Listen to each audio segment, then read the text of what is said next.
আল্লাহ তাবারক ওয়া তাআলা লাখ হামদ যে আমরা আজকে সুস্থ শরীরে সালাতে জুমা আদায় করতে আসতে পেরেছি। আল্লাহ আমাদেরকে তৌফিক দিয়েছেন, ক্ষমতা দিয়েছেন। সকলে বলুন আলহামদুলিল্লাহ।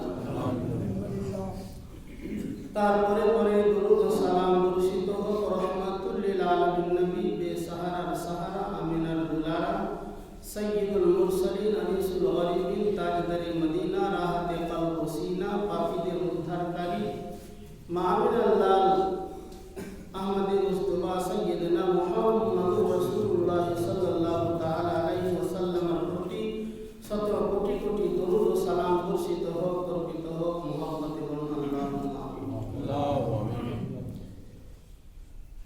আল্লাহ সুবহানাহু ওয়া তাআলা আমাদের কামিয়াবির জন্য, আমাদেরকে সঠিকভাবে চলার জন্য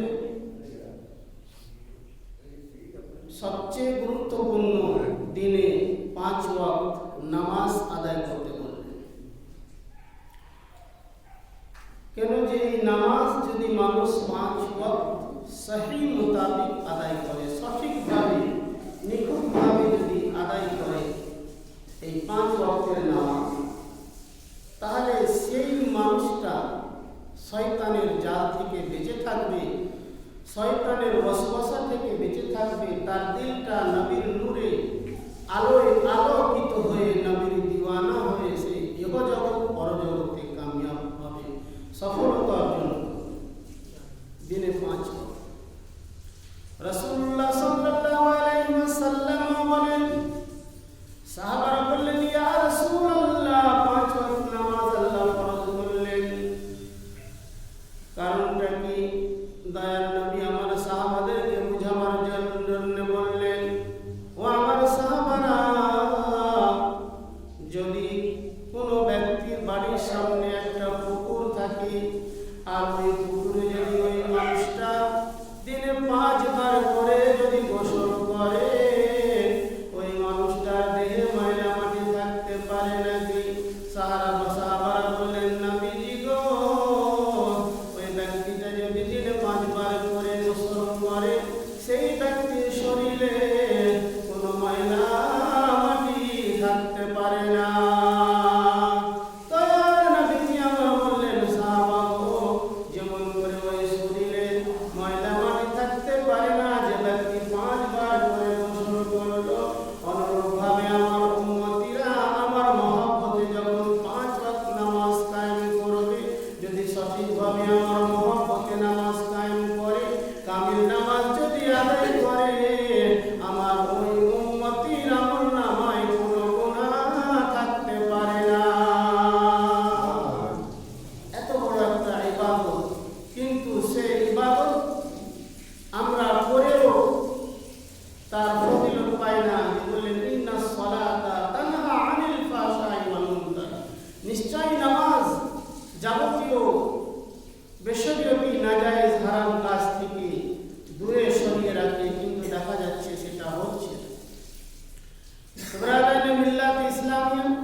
কিছু কিছু জিনিস আছে যে আমরা মানুষ নামাজ আদায় করেও আমাদের নামাজটা ওয়াজিবুল ইআদা হয়ে যায়, মানে আবার পুনরায় করতে হবে। এরকম জিনিস হচ্ছে মাকরুহে তাহরিমি। নামাজের মধ্যে কিছু কিছু জিনিস আমরা করে বসি যেগুলোকে মাকরুহে তাহরিমি বলা হয়, অর্থাৎ নামাজ ওয়াজিবুল ইআদা পড়ে আবার নামাজ পড়তে হবে। मकरूह तहरीमी मतवा वाजिब है, उसका हल्का जानना गुमराही व दलालत है। फतवा रज़विया जिल्द नंबर 6 सफा नंबर 119। 1 নম্বর হচ্ছে যে আমরা মানুষ যখন নামাজে দাঁড়াই, দেখেন আহকামুল হাকিমিন রব্বুল আলামিনের দরবারে আমরা নামাজে দাঁড়িয়েছি ওনার সামনে, আমাদের করণীয় কি হবে? খুশু ও খুজু, নমনীয়তা, একদম আল্লাহর সামনে হাজির আমরা এমন ভাবে থাকবো, এমন আদবের সহিত থাকবো যে দুনিয়ার কোনো মানুষের সামনে ওই রকম আদব আমরা করি। तो कपड़े या दाढ़ी या बदन के साथ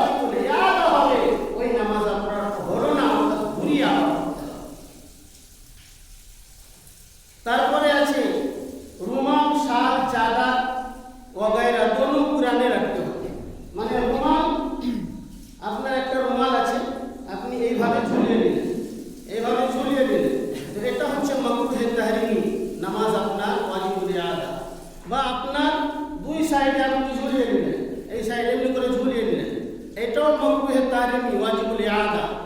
আচ্ছা, যদি আপনি এইভাবে একটা প্যাচ দিয়ে দেন, এইভাবে একটা যদি প্যাচ দিয়ে দেন, তাহলে কিন্তু এটা চলবে, এটা মাকরুহে তাহরিমি হবে না, কারণ একটা প্যাচ থাকবে, একটা সামনের দিকে একটা পিছন দিকে। তো এই ধরনের আমরা অহরহ করে থাকি যে আমাদের নামাজ পড়েও সেই নামাজটা হয় না, যার কারণে আমরা নামাজের ফজিলত পাই না, নামাজ আমাদের মাকরুহে তাহরিমি হয়ে যায়।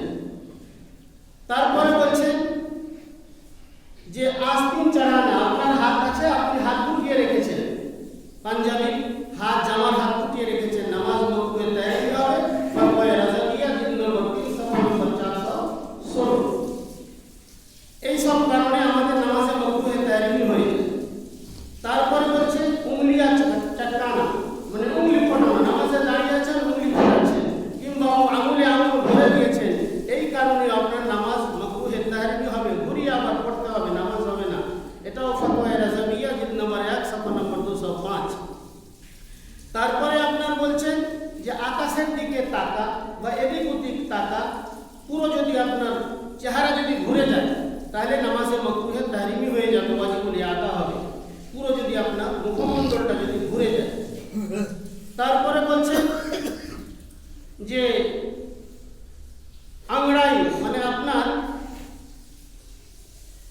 জামাই আছে তো আ করে একটা শব্দ বের করা, তো নামাজের মধ্যে আপনার যদি কোনো কারণে চলে এসে, তো আপনাকে রুখতে হবে যতদূর পারা যায়, দেবে, শব্দ বের করা যাবে না। যদি শব্দ বের আ করে, তাহলে নামাজের মাকরুহে তাহরিমি হয়ে যাবে।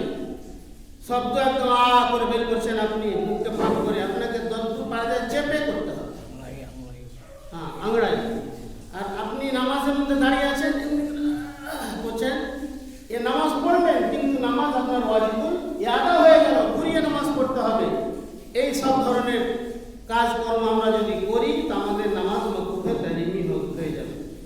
আর একটা বলছে আপনার মাকরুহে তাহরিমি নামাজ অনেকগুলো লেখা আছে, যে अगर आईना के हल्का या चश्मे का कोई, মানে চশমা, যে ঘড়ি বা চশমা আমরা ব্যবহার করি, ওই ঘড়ি আর চশমা, ঘড়ি আমরা পড়ি, ওই ঘড়ি চেন যদি ধাতুর হয়, পিতলের, তাম্বা, যে কোনো ধাতু, তো ওই ঘড়ি পরে নামাজ পড়া যাবে না, মাকরুহে তাহরিমি হয়ে যাবে, নামাজ ওয়াজিবুল ইআদা হয়ে যাবে।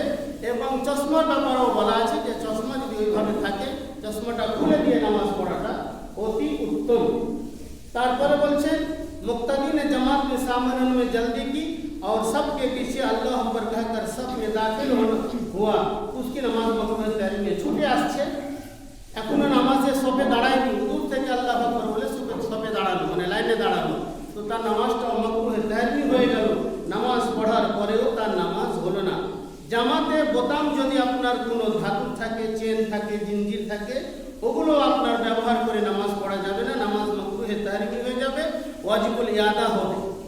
अच्छा, तारपरे अपने नमाज की हालत में नाक और मुंह को छुपाना, यानी नाक और चेहरा और किसी कपड़े या चीज से छुपाना कि चेहरा और नाक नजर ना आए तो मकरूह ताहरीमी। मुंह अपने ढके दिए, मास्क दिए तो मास्क दिए मुंह ढके नामाज पढ़ले नामाज मकरूह ताहरीमी হবে, ওয়াজিবুল ইআদা হবে। সে যত বড় আপনার মুসিবত আসুক, বালা আসুক, আল্লাহ রাব্বুল আলামিন বলছেন যে এই মসজিদ হলো আমার রহমতের জায়গা, তুমি বিশ্বাস করো না আমার উপরে, আমি আল্লাহ তোমার কোনো বিপদ হবে না, মসজিদে এসে আমার সামনে দাঁড়াও, আমি আল্লাহ তোমার হেফাজত করব। তো মসজিদে এসে যদি আপনি মাস্ক ব্যবহার করে মুখ নাক ঢেকে নামাজ পড়েন, তো নামাজটা হবে না, ওয়াজিবুল ইআদা হবে, মাকরুহে তাহরিমি হয়ে যাবে। তারপরে আবার বলছেন যে किसी वाजिब को तर्क करना, मसलन रुकू और सुजूद में पीठ सीधी ना करना और कौम और जलसा में सीधे होने से पहले ही सजदा में चले जाना, মানে আপনি খুব নামাজ তাড়াতাড়ি করছেন, আপনি রুকুতে গেলেন, এভাবে গেলেন, একটুটা চলে গেলেন আবার সাজদায়, তো বেকার নামাজ পড়ে লাভ নাই, এই নামাজ হলো মাকরুহে তাহরিমি, ওয়াজিবুল ইআদা। রুকু করবেন, সহিভাবে রুকুতে যাবেন, রুকুতে স্পষ্টভাবে 3 বার সুবহান রাব্বিয়াল আযীম বলবেন, বলার পরে সিধা দাঁড়াবেন, একদম পুরো মাজা 60 হবে, বুক 60 হবে, মাথা 60 হবে। তারপরে আপনি আবার সুস্থ হয়ে সামি আল্লাহু লিমান হামিদা রব্বানা লাকাল হামদ এগুলো বলার পরে আপনি যাবেন রুকুতে, না হলে আপনার নামাজ মাকরুহে তাহরিমি হবে, ওয়াজিবুল ইআদা হবে। তারপরে আপনি मुक्तदी के इमाम से पहले रुकू या सजदा चला जाना। মুক্তাদির এত তাড়াতাড়ি মনে হচ্ছে ইমামের আগে নামাজ পড়ে বাড়ি পালাবে। ইমামের আগে তো নামাজ পড়ে বাড়ি পালাতে পারবে না, কিন্তু একটা অভ্যাস হয়ে গেছে, খারাপ অভ্যাস। ইমাম সাহেব তো ধীরে স্থির নামাজ পড়াবে, কারণ ইমাম সাহেবের পুরো মুসল্লির নামাজের দায়িত্ব আছে। যদি নামাজ না হয় তো আপনারা তো পার পেয়ে যাবেন, কারণ নামাজ পড়ছেন যখন ইমামের পিছনে ইক্তেদাই তো বেহাজার ইমাম বললেন, ইমামের পিছনে নামাজ পড়লেন, নামাজ পার হয়ে আপনি বেঁচে গেলেন। কিন্তু ইমাম সাহেবের মাথায় সম্পূর্ণ গুনাহ চাপবে।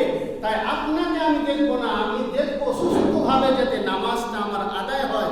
হ্যাঁ, দেখবো যে লম্বা করা যাবে না, কেরাত লম্বা করা যাবে না। এক একটা সময় আছে, কিছু কেরাত ছোট হয়, কিছু বড় হয়, কিন্তু রুকু আর সাজদা স্পষ্ট ভাবে করতে হবে একদম ধীরে স্থির সঙ্গে। তো কোনো ব্যক্তি যদি ইমামের আগে রুকু সাজদা করে দেয় তো ওই ব্যক্তির নামাজ বাতিল হয়ে গেল, ওয়াজিবুল ইয়াদা হলো, মাকরুহে তাহরিম হয়ে গেল, নামাজ তার কাজে লাগলো না। এরকম আমাদের অনেক অভ্যাস আছে, ইমামের আগে রুকু সাজদা যাওয়ার চেষ্টা করি আমরা, যার কারণে আমরা নামাজ পড়েও সেই নামাজটা আমাদের হয় না। আর আপনি বলছেন मर्द का सजदे में हाथ की कलाई को जमीन पर बिछाना, মানে আমরা যখন নামাজ পড়ব তো আমাদের হাতটা শুধু এই কবজিটাই মাটিতে থাকবে, বাকি এটা তো উঠে থাকবে। কিন্তু কোন মানুষ যদি এখান পর্যন্ত পুরো শাট করে দেয়, এইভাবে শাট করে দিল, এটা ঠেকে গেল তার মাটিতে, নামাজ মাকরুহে তাহরিমি হলো, ওয়াজিবুল ইয়াদা হলো, নামাজ তার হবে না। আবার পড়তে হবে जिन चीजों का पहनना शरअन नाजायज है उनको पहनकर नमाज पढ़ना मकरूह तहरीम है। मसलन मर्द को चांदी की सिर्फ एक अंगस्त्री अंगूठी को 4.5 मासा से कम वजन और सिर्फ মানে যে নামাজ যেমন সোনা পড়া পুরুষের জন্য হারাম একদম, ওটা পড়ে কোনো পুরুষ যদি নামাজ পড়তে সারা জীবন নামাজ পড়লেও তার নামাজ হলো না, নামাজ ওয়াজিবুল ইয়াদা হবে।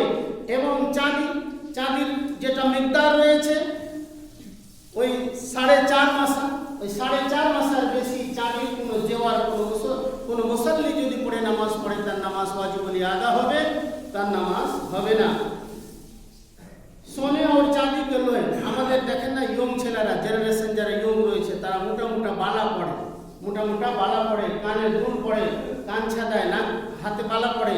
তা আপনার ওই বালা পড়ে নামাজ আপনার হবে না, শুধু আসে লাভ নাই, শুধু সময় নষ্ট করে লাভ নাই, আর গুনাহ হবে, গুনাহে সাগীরা।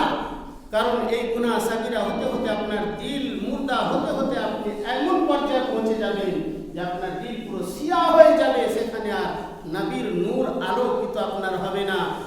শরীয়তের কথা আপনাকে শুনতে ভালো লাগে। আজিজানে মুহতারাম, বলার উদ্দেশ্য হলো যে আল্লাহ রাব্বুল আলামিন যে বলেছেন যে ইন্নাস সালাতা তানহা আনিল ফাহশাই ওয়াল মুনকার, যে নামাজ এত গুরুত্বপূর্ণ ইবাদত, এই নামাজ তোমরা সঠিকভাবে পড়ো। রাসূলুল্লাহ সাল্লাল্লাহু আলাইহি সাল্লাম বারান্দায় বসে রয়েছেন, মসজিদের ভিতরে এক ব্যক্তি নামাজ পড়তে ঢুকলো, নামাজ পড়ে বাইরে যাচ্ছে। নবীজি বললেন তুমি কি করলে? বলে নামাজ পড়লাম। নবীজি বললেন তোমার নামাজ হয়নি, আবার পড়ো। এইভাবে কয়েকবার পড়লো। সাহাবা বলছেন ইয়া রাসূলুল্লাহ কেমনে নামাজ পড়বো? দয়ার নবীজি আমার বললেন সাহাবা এমন ভাবে নামাজ পড়ো, সঠিক রুকু সাজদা করো, সহি ভাবে নামাজ আদায় করো, নচেত তোমার নামাজ ওই নামাজ আল্লাহর দরবারে কবুল হবে না, ওই নামাজ তোমার জান্নাতের চাবি তৈরি হবে না, ওই নামাজ তোমার জন্য জান্নাতে নিয়ে যেতে পারবে না। আজিজানে মুহতারাম, আমরা বড় কষ্ট করে অনেক মূল্যবান সময় দিয়ে আমরা মসজিদে আসি, অনেক মূল্যবান কাজকর্ম ছেড়ে দিয়ে আমরা মসজিদে আসি। সামান্য ত্রুটির জন্য আমরা যদি নামাজ নিজের নষ্ট করে দিই তাহলে আমরা পরে ক্ষতিগ্রস্ত হয়ে যাব। তাই মিল্লাত ইসলামিয়া বাবা জীবন আমার রাগ করার কোনো এত ব্যাপার নাই, কাউকে টার্গেট করা বলা হয় না। হাদিস ও কোরআনের কথা, মাসলার কথা, ফতোয়ার কথা বলা হচ্ছে। এইভাবে আপনার নামাজ পড়বেন যাতে নামাজ আপনার কবুল হয়। কোনো সময় ইমামের আগে রুকু সাজদা করার চেষ্টা করবেন না। আর যেইভাবে নামাজের নিয়ম শিখতে কোনো অসুবিধা নাই, আমার শিক্ষার অভাব রয়েছে, আমাকে জেনে নিতে হবে, জেনে আমাকে নামাজটা সঠিকভাবে পড়ে আমার নামাজটা যাতে কবুল হয় সেই রাস্তায় আমাকে যেতে হবে। নামাজ কবুল হবে কেমন করে সেটাকে আমাদেরকে চিন্তা করতে হবে, নামাজ যাতে আমাদের কবুল হয়। তো ব্রাদার মিল্লাত ইসলামিয়া এরকম বহু মশলা রয়েছে, সময় না যে সম্পূর্ণ বয়ান করা যায়। তো মোট কথা বুঝে রাখেন যে নামাজের মধ্যে অনেকগুলো জিনিস আছে, মাকরুহে তাহরিমি আছে, মাকরুহে তানজিহি আছে, মুফসিদে সালাত আছে। আমি নামাজ পড়লাম করলাম, নামাজ আমার বাতিল হয়ে গেল। নামাজ পড়লাম, মাকরুহে তাহরিমি হয়ে গেল আমার দ্বারা, নামাজ বাতিল হয়ে গেল। মাকরুহে তানজিহি হলো, নামাজে কমজোর হয়ে গেল। তো এইভাবে কিছু কিছু জিনিস রয়েছে যে আমার নামাজ পড়েও সঠিক আমরা তার ফজিলতটা পাই না, যার কারণে দেখা যাচ্ছে যে আমরা নামাজ পড়ছি কিন্তু দয়ার নবী যে নামাজের পাওয়ার বলেছেন, যে ক্ষমতা বলেছেন, সেগুলো আমরা পাচ্ছি না, যার কারণে আজ আমরা অনেক বিপদের সম্মুখীন হচ্ছে। আরে নামাজ এমন একটা হাতিয়ার, নামাজ এমন একটা পাওয়ার যে নামাজি ব্যক্তি তার পাওয়ার আলাদা হবে, তার মুখের পাওয়ার আলাদা হবে, তার ইমানি জোশ আলাদা হবে।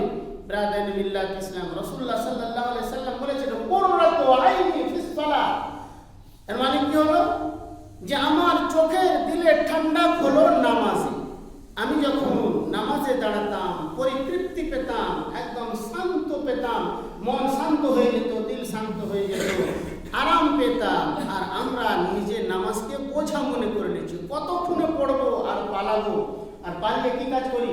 পালিয়ে করি আমরা কোনো জায়গায় বসে, হয় কাউরির পরনিন্দা, এর নামাজ হলো না, ওর নামাজ হলো না। আরে বাবা, নিজের বগলটা শুনে দেখো, তোমার বগলে তো দুর্গন্ধ বেরোচ্ছে, তুমি লোকের বগল শুনে বেড়াচ্ছ, তোমারই তো নামাজ হয় না, আবার তুমি লোকের নামাজ হয় না, এটা ওখানে ওখানে বলিয়ে পরনিন্দা করে চুগলি করে তুমি গুনাহে কবিরা করে যাচ্ছ। ব্রাদার মিল্লাত ইসলামিয়া সুশিক্ষিত জ্ঞানীগুণী সমাজের লোক আমরা ইবাদত আমরা করব, ওই ইবাদত যেন আমাদের আমল নামায় কাল হাসরের ময়দানে তার সওয়াবটা পায়, এটা হলো আমাদের উদ্দেশ্য, লক্ষ্য। সেটাকে করার জন্য আমাদেরকে সহিভাবে নামাজ আদায় করতে হবে। রব্বুল আলামিন যেন আমাদেরকে আমল করার এবং মেনে চলার এবং সঠিকভাবে নামাজ পড়ার তৌফিক দান করেন। আরও মশলা মাসাইল রয়েছে, যিনাদের সন্দেহ হবে একটা একটা করে জানবেন। অত মশলা বয়ান করা অসম্ভব সংক্ষিপ্ত সময়ে, তাই ইনশাআল্লাহ যতদূর পারবো আলোচনা করে যাব। আমা আলাইনা ইল্লাল বালাগুল মুবিন। আসসালামু আলাইকুম ওয়া রাহমাতুল্লাহি ওয়া বারাকাতুহু। যিনাদের সুন্নাত বাকি আছে আদায় করে